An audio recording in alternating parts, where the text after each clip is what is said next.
question for you parents. Is your kid addicted to tech, always on their phone or their tablet? Are you handing it to them in the car to keep them quiet?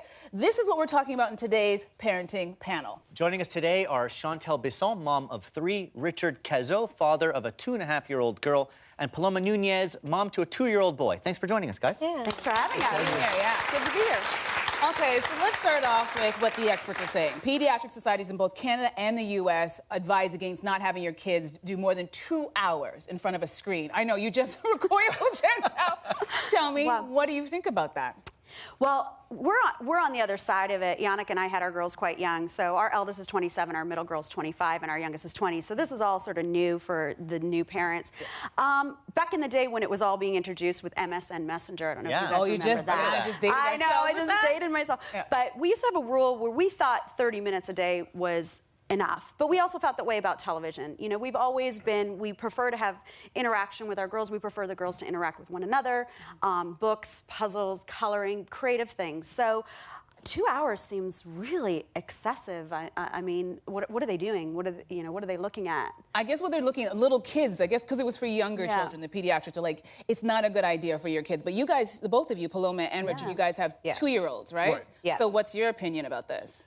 2 hours. Because you're right in the middle of it. You know, the thing is, I think there's a bit of digital hypocrisy at the same time, right? Because as adults, we're on it constantly, and then tell our kids, hey, you know what, slow down, it's a little too much. I think you need to find balance. I think you can do the 2.5 hours or 2 hours, however long it is.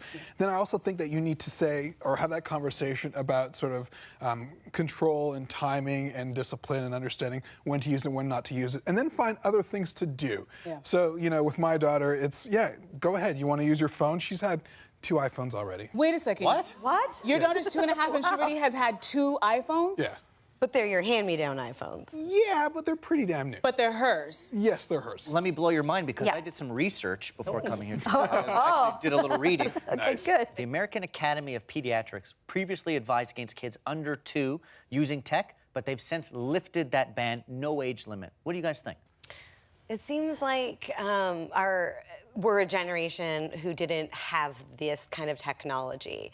And so we're kind of stumbling through the dark, trying to figure out how we can best regulate it, what are those best options. So, I mean, I feel like we're really trying to figure out what's best. And obviously, not even the Pediatric Society knows what's going on.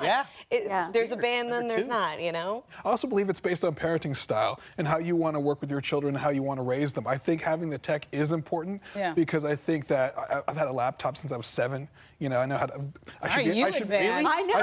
I think we're around the same age. Where were you living? That's amazing. I should be a hacker, but I'm not. But truthfully speaking, though, it's like you learn to live with the technology, you learn to work with it, you understand how it functions, and then you can decide to engage with, the real world or, play with your fantasy, whatever that is, the content that you reel in. It's so funny because there's a Canadian study that found that people have the attention span of 8 seconds, which is less than a goldfish. Yeah. Paloma.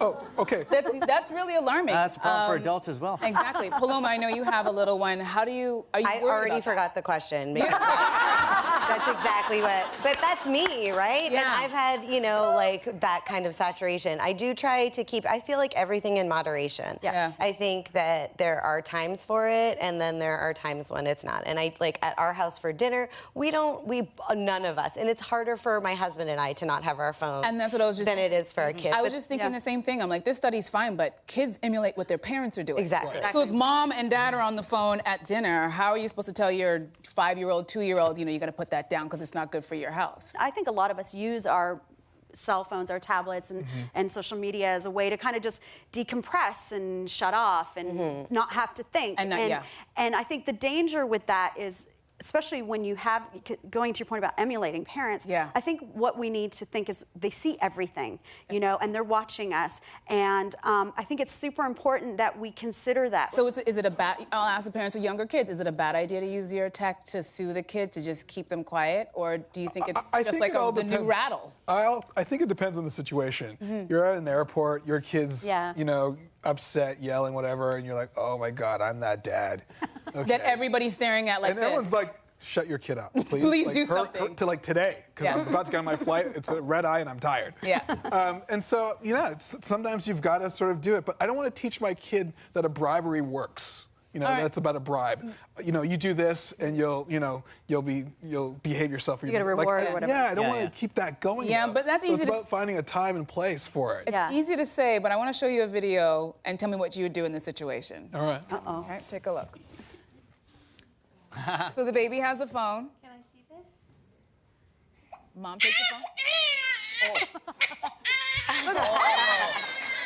Right?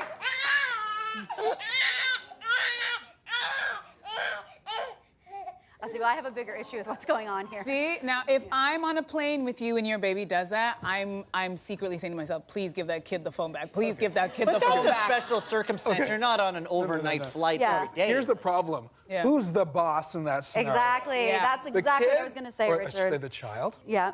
Or the parent. Yeah. And then and I say that to myself all the time when I look at Dylan, I'm like, no, actually, I'm the boss. You got to rethink that. You know, you really want to stop the crying, you really want to stop the complaining, but then at the same time, you have to realize you're the one who's parenting this person, shooting them into the future. So, you know, let's talk it out. You can't have the phone anymore. I'm sorry. You know what? Let's find something else to do. Let's play with something else. Let's color. Let's draw. Let's go outside. The distractions that are really helpful versus. Well, I What's think going on over there? I think a lot of what we're seeing now today in parenting is there's this real pressure where parents feel like, you know, it used to be keeping up with the Joneses. Yeah. It now seems like parents want their kids to keep up with the Joneses' kids. You know, so now it's not only just parents are like, I gotta have what they have. My kid has to have my it kid too. has to have it. And like, Yeah. look, you know, here's the thing.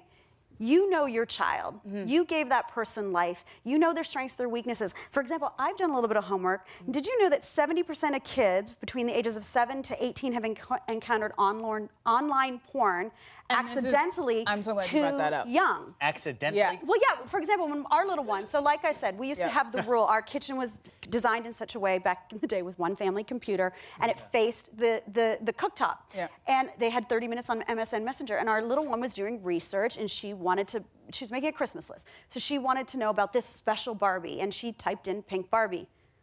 And then she got more than pink Barbie. Yeah. You know? She got a pink Barbie. All kind of Barbie. Yeah. Too much Barbie. That's my excuse too. That was interesting. Thank you guys. Up next, Jesse is going to clothe me, mini-me that is. Coming up. See, and this is when we talk about the stage of the kids, because it's not even so much little kids. It's like, okay, you have a teenager now. Next. So you met Big Shahir, right? Yeah. Is that what you want to look like when you grow up? Please. Oh, the kids are killing him today.